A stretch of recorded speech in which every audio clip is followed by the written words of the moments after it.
Now. I'm going to apologize in advance for tiny kitten sounds or actual cats. I have a tiny kitten and a cat who like to insert themselves into the situation. Never apologize. They are welcome. 10 points to cat. Oh, the cuteness. And because my computer crashed, my PowerPoint's not open anymore. So now I gotta open that. Curses. Well, here I'll deliver my spiel, and you can get that all pulled up. If I can find my screen that had it on there. And we should do introductions so we know who the wonderful teachers are. Yes, we will do that momentarily. Where's the thing? Here's the thing. Okay. Welcome, everyone. This is Belegarth History Q&A with Master Squire Antoinette. This class runs until 3 p.m. Sorry, had to transpose the time in my head. Pacific time. This class is being recorded and will be available on YouTube at a later date. Ow. This will be a general Belegarth history Q&A. It may involve people answering questions. It will most definitely talk about peerage history, and there's a chance to submit questions throughout.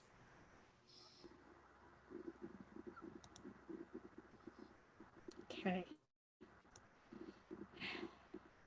Let me do the thing now. Shitty Canadian internet is shitty.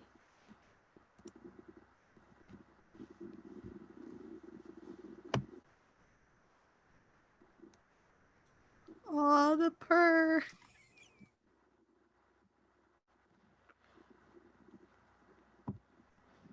Okay.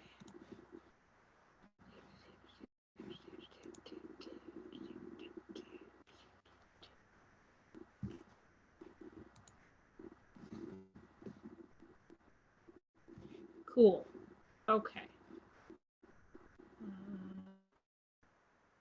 Video panel.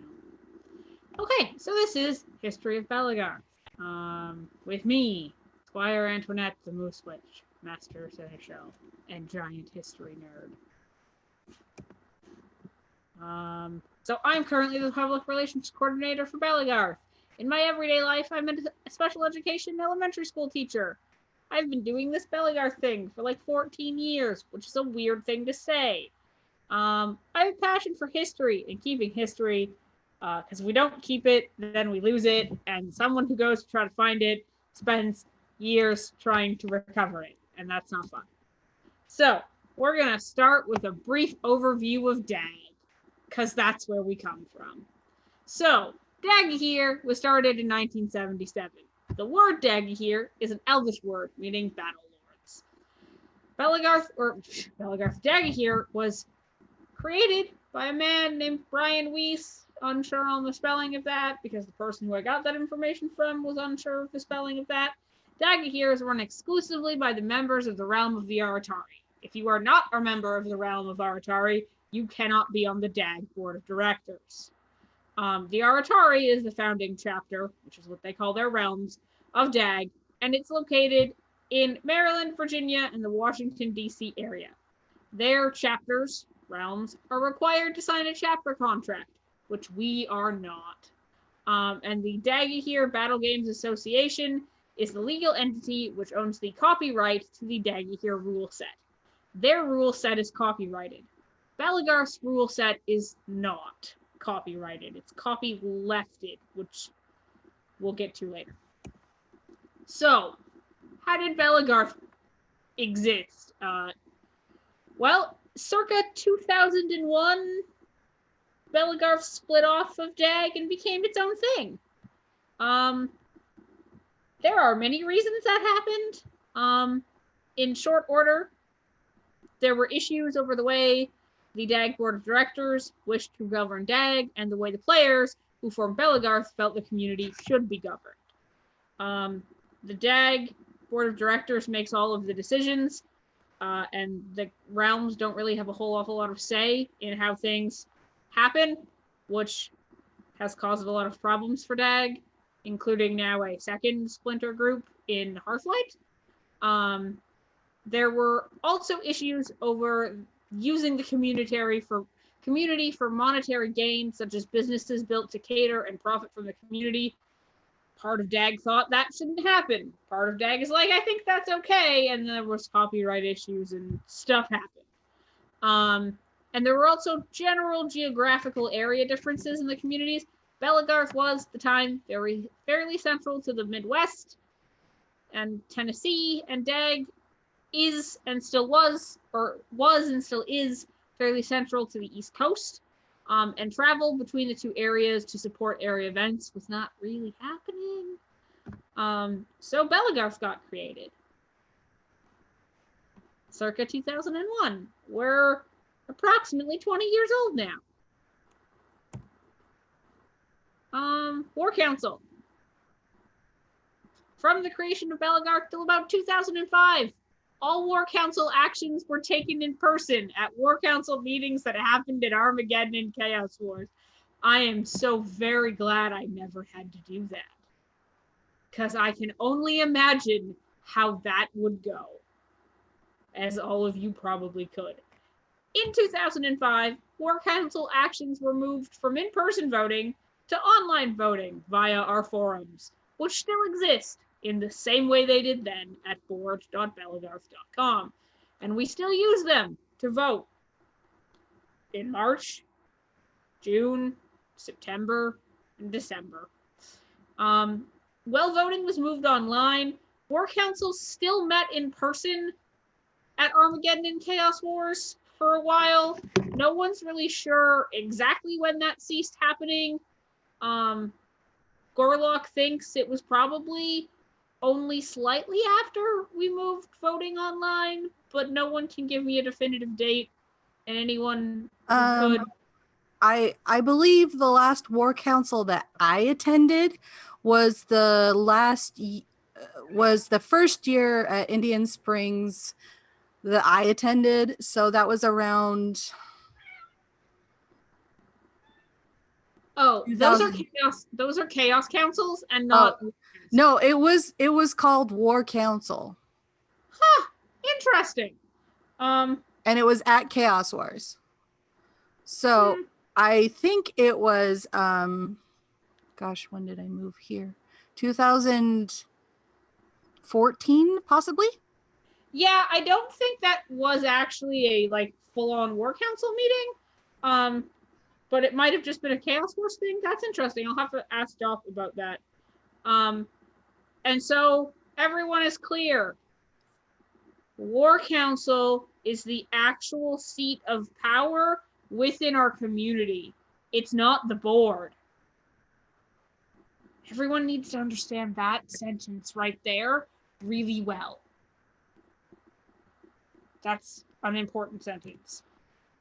So these were our Belegarth realms circa 2005. I don't know what happened to the Orange County one. I don't even know who that would have been. But then we have Arnor, Avalon, Babylon, Dunharrow, Durtamirian, Edduath, Gwynedd, the Highlands of Chaos, Kadavara, Middle-earth, Nanbelagorn, the Northlands, Numenor, Rasmia, the Southern Marches, Tirasleen, and Wolfpack of the High Plains. Or of the He Plains, according to my typo. And these are our voting realms as of yesterday when I did this. Acheron, Andor, Andril, Arnor, Avalon, Babylon, Bardadoon, Benorve, I've pronounced that wrong, Dunharrow, Durtamirian, Ebonhold, Edduath, the Frozen North, Grond, Hellholt, the Highlands of Chaos, Khazad-dûm, Kador, Korriban, Minas Ithil, Morva, Nanbelagorn, Numenor, Pike, Wrath, Rune, Sandplains, Sarkor, Shannara, Stygia, or Styga, pronounced those two wrong probably, Sunspear, Sword Coast, Thunderguard, Tirasleen, Uberwald, the Valley of Ashes, and Wolfpack. So, we have way more voting realms now than we did in 2005.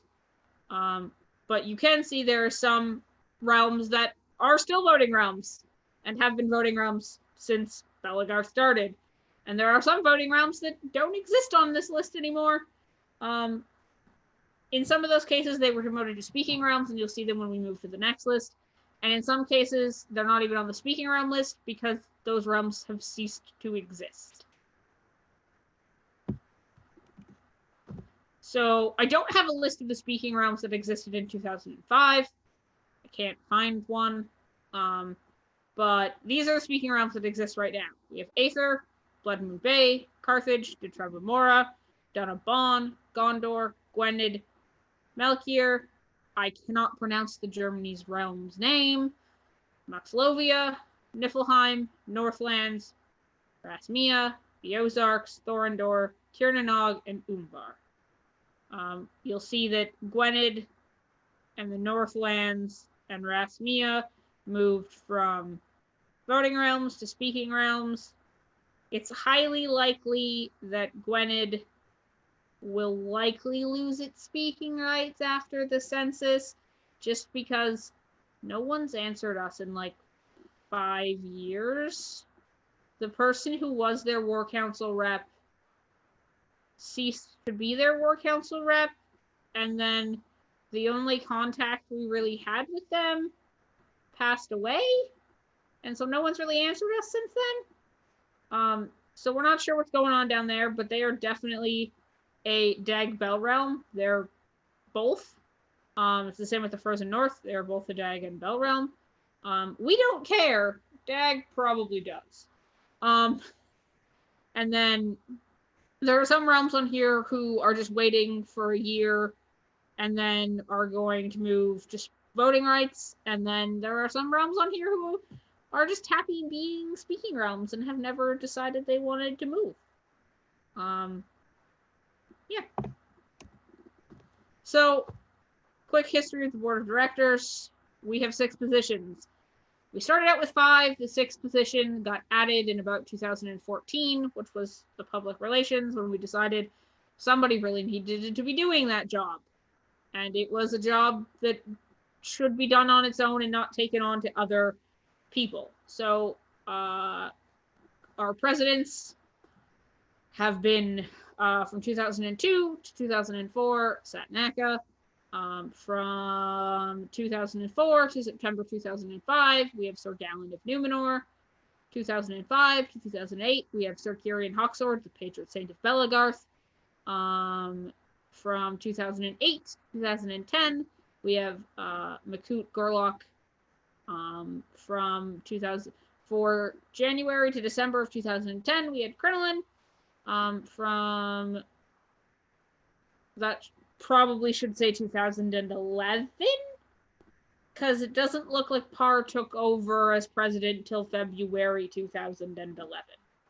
Galia might be able to highlight whatever happened there because she was the secretary at that point, but we'll get back to that. And then so we had Sir Parr from February 2011 to January 2015. Sir Anastasia from 2015 to 2019. Telenar from 2019, or for 2019. And then War Master Hakan from October 2019 to right now. He's our active president. We've had far more vice presidents than we have had presidents. Oberon of Wolfpack was our first,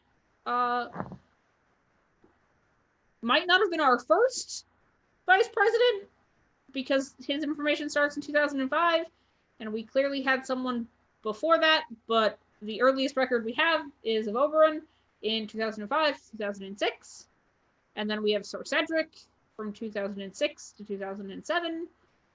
Sir Blathute from 2007 to 2008. Crinoline from 2008 to 2010.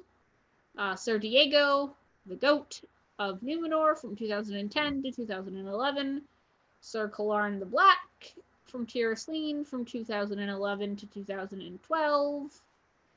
Sir Oshweed or Sir Ugar, depending on what he'd like to be called, from 2012 to 2014. Sir Melanin of Dunharrow, who now resides in Germany, from 2014 to 2016. Sir Kaleda from 2016 to 2018. Sir Rem from 2018 to 2019. Sir Guts from 2019 to October 2020. And then we currently have Sir Thumbs. We have had far less treasurers than we have had vice presidents. So there was likely a treasurer before 2005, but again, we don't know who that was. So we have Sir Agmarth from September 2005 to June 2007. Sir Beau from June 2007 to December 2012. And then we had Sir Tails from 2013 to 2016. Telenar from 2016 to 2019. Yoshi from 2019 for 2019.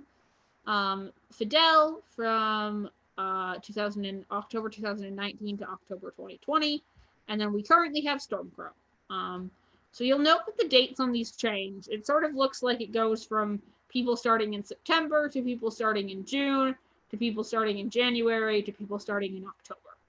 That is because it did change.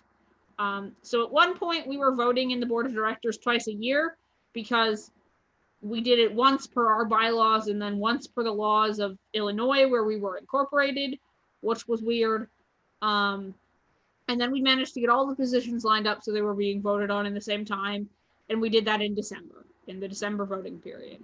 And then when we incorporated in Idaho and became a U.S. federal nonprofit, we had to update our incorporation paperwork in Idaho before October 31st, so we didn't have to pay any fees. But then we were always filing an addendum that didn't always get processed properly by the Idaho State Secretary. So when we redid the bylaws, we changed the board of directors voting from December to the September voting period so that we would have rollover in time for our paperwork. So that's why the when people take over has changed.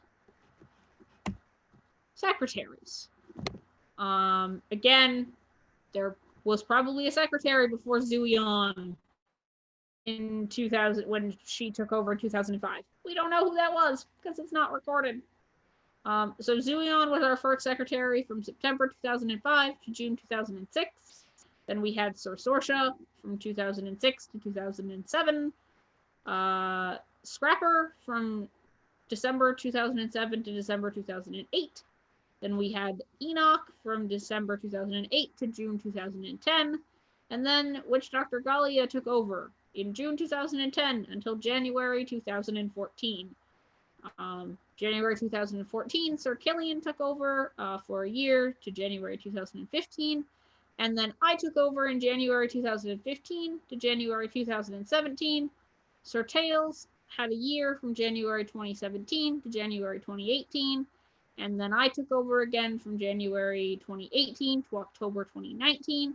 And then our current secretary is Sarka, and she has been the secretary since 2019 in October. We have had 3 webmasters.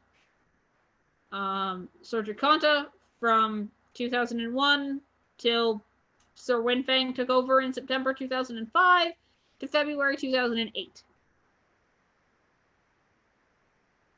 2008, Dirian took over, and Dirian has been the webmaster since March 2008, hedging on, I think, like 13 years of being the webmaster of Belegarth.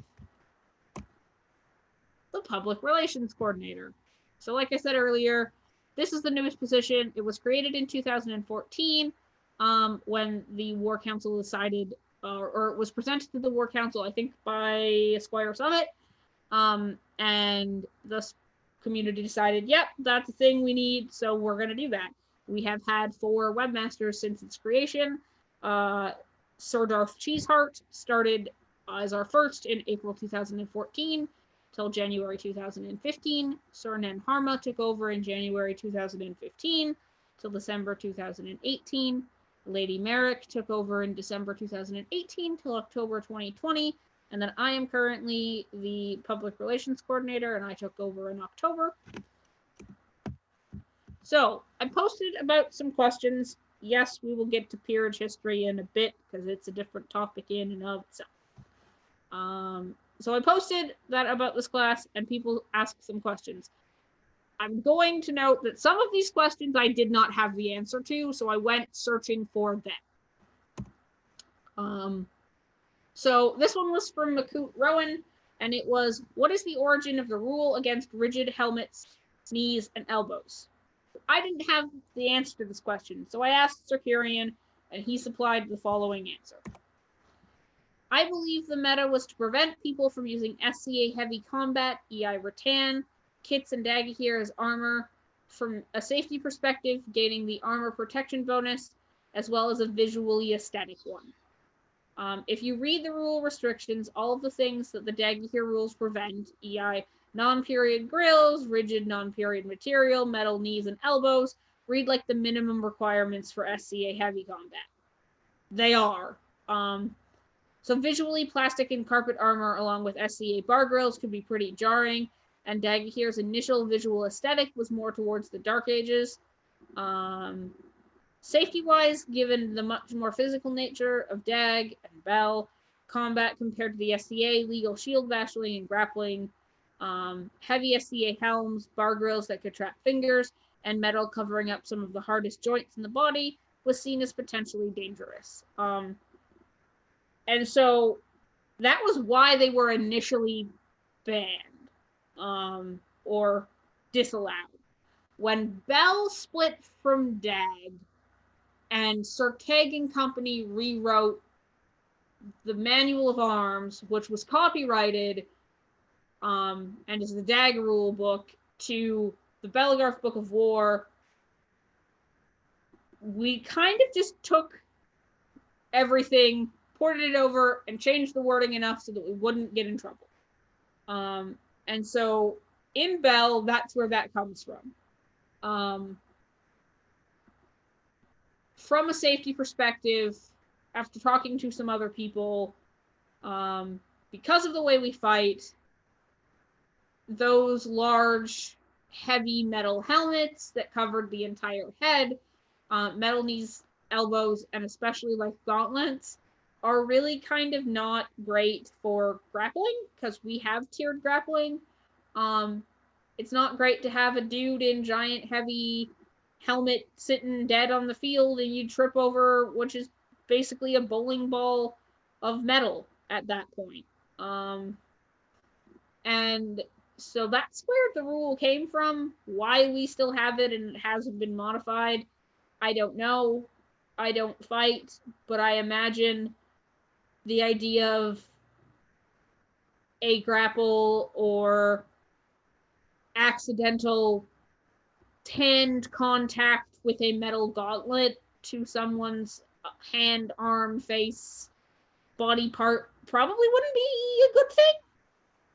I don't know. So that's where it came from originally. Somebody asked me, how did knighthood begin? Again, I didn't have the answer. I asked Roku. We didn't really have an answer.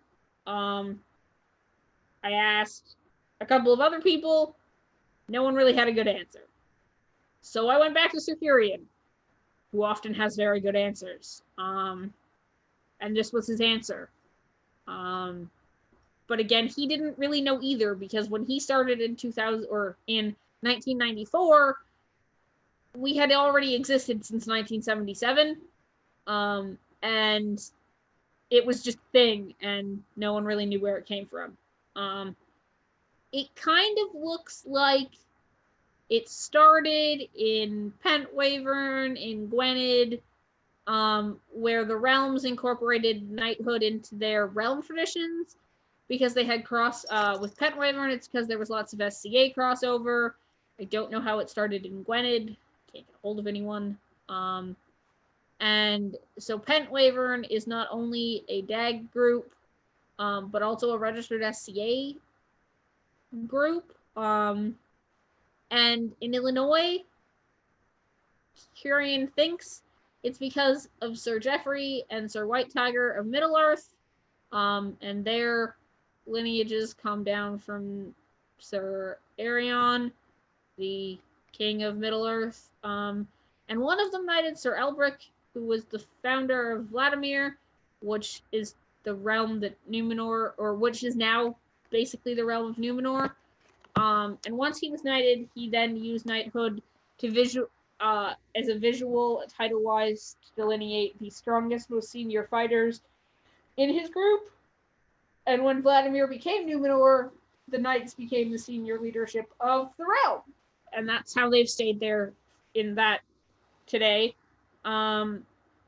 He does know that the original creator of Dagahir was very much against the idea of knighthoods and titles, because it wasn't part of the Dark Age aesthetic he had originally conceptualized. And so no one's really sure how it started or where it started or when it started. It started before 1994. And that's really all I can tell people.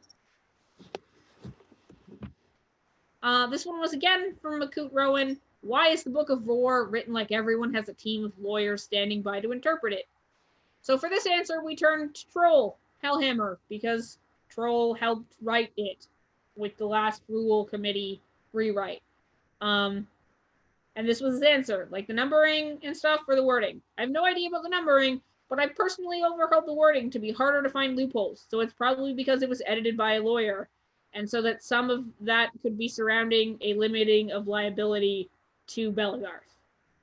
So essentially the answer is because a lawyer edited it, so we didn't have loopholes and we had less liability.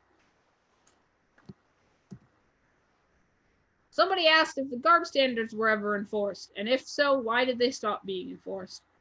To my knowledge, they have been, and they still are to a point, but it really depends on the event, the marshal on the field that day, generally how much a snob someone is willing to be about it. Have we ever enforced them to the same standards of like having guard gates like they do at RAG? Not to my knowledge. I mean, so long as a person isn't in jeans and a t-shirt, I don't think that I care. That's a lie. I care a lot, but I also understand that not everyone cares as much as I do, so I have to allow for the bare minimum, and so long as someone isn't on the field in jeans, I mean, hey. Somebody asked if there was a rough estimate of Belegarth populations over the years. No, is the short answer. A full accounting of the number of players who consider themselves Belegrim has never been done to my knowledge. Not for my lack of trying, but this information might be easier to obtain on a realm level because most realms kind of track how many waivers signed per year, so that might have a better indication of a population. But yeah, no, I have no idea. I would love to know, but I don't. All right, now it's time for questions. Does anyone have any questions?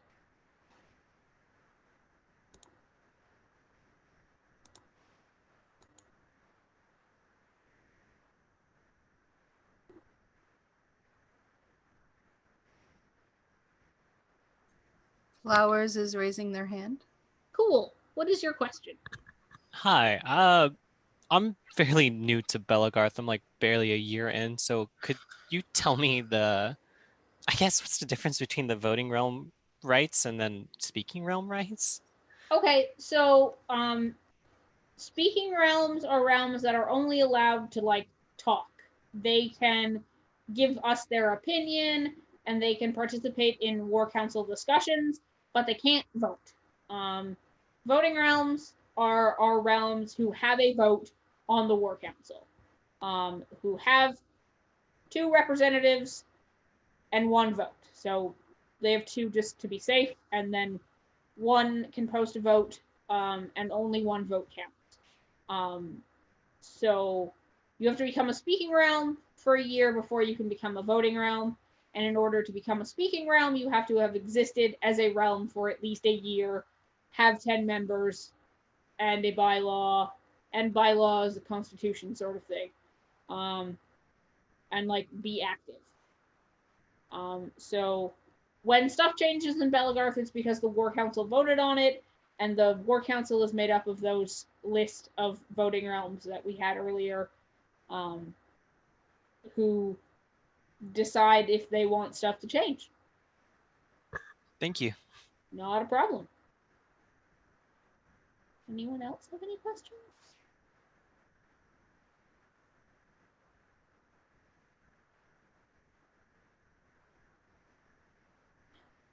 I can't see the little hand raisy thing. I think only you can, Elena. Tink? Tank. Yeah. So okay, so I actually was also kind of curious about the whole armor thing. So like that's always a good one. But just kind of like the rules in general. I know when we did that revamp of the rules more recently, what was that, within the last like 3 years? Right? Am I remembering that correctly? It's been longer than that, but yeah. Oh my god, you know what? 2020 didn't exist, so 4 to 5 years. Got it.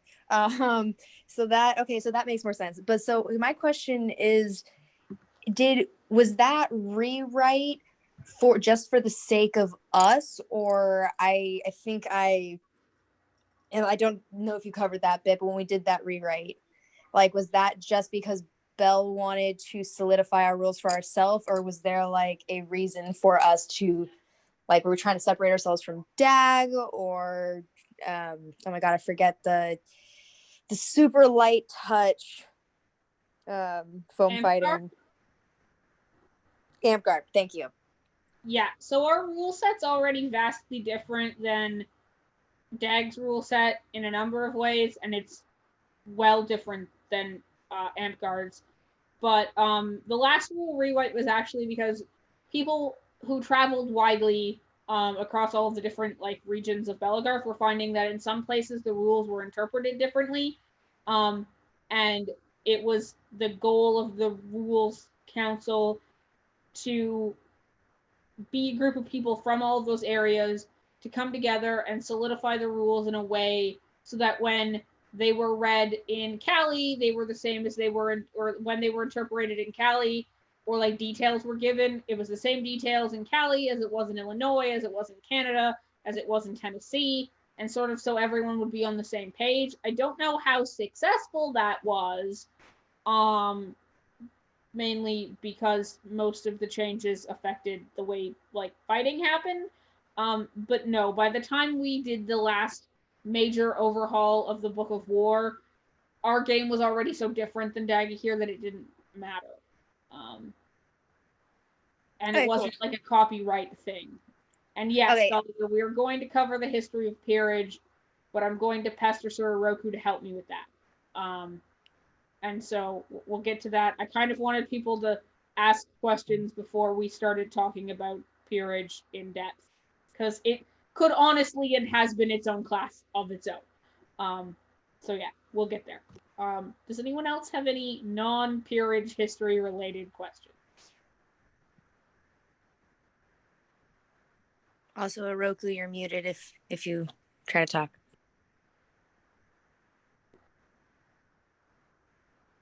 Elena, is anyone else raising their hand? They are not. Okay. So, peerage is an interesting duck.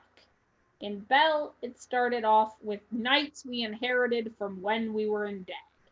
So in 2001, when we went, all right, we're Belegarth now, everyone who was a knight then stayed a knight. Nothing changed. They just started fighting basically the same way they were, under a different name. And since then, our peerage has evolved in numerous lines and different ways, from peerage that exists in Belegarth now, and peerage that exists in Dagahir now. Lines converge an awful lot, like Oroku and I, and even Tink, are technically all still part of the line that stems from Middle-earth all the way back to Sorarion, the rightful king of Middle-earth, in the 1970s, 80s, like it before I was born. And so that's sort of where peerage started, and it was always just knights. I did find out that Middle-earth had group of non-combatant wizards that were like, they appeared the same way as knights, but the history of that has all been lost. I have no idea who these people were, what happened, how they got their title. We have no idea, because no one kept that information, and so anyone who could tell us is either no longer living or so retired we don't even know who they are. And so the only reason we knew they existed is because Sir Durnar was like, yeah, Middle Earth used to have non-combatant knights. They were wizards. I don't know anything about them, but they existed. And so that's all we know. It's literally all we know. And so Oroku and I started a while back to start digging into all of the peerage lines and like try to connect everything. Which is why we're so overly fanatic now about making sure when someone gets knighted, we put that information on the wiki, so that someone 20 years from now isn't doing the same thing we had to do when we started, which was dig through a whole bunch of old information and piece together things. There are still some people, we have no idea what event or year they were knighted because it was never written down. And then recently we've started to grow peerage to be not just knights. So we have war masters, we have witch doctors, we have caudines, we have other goblin titles and other monster titles. I don't know them all. We have Makoots, we've got masters in the guilds, we have dragoons and sword brothers, and I'm missing something.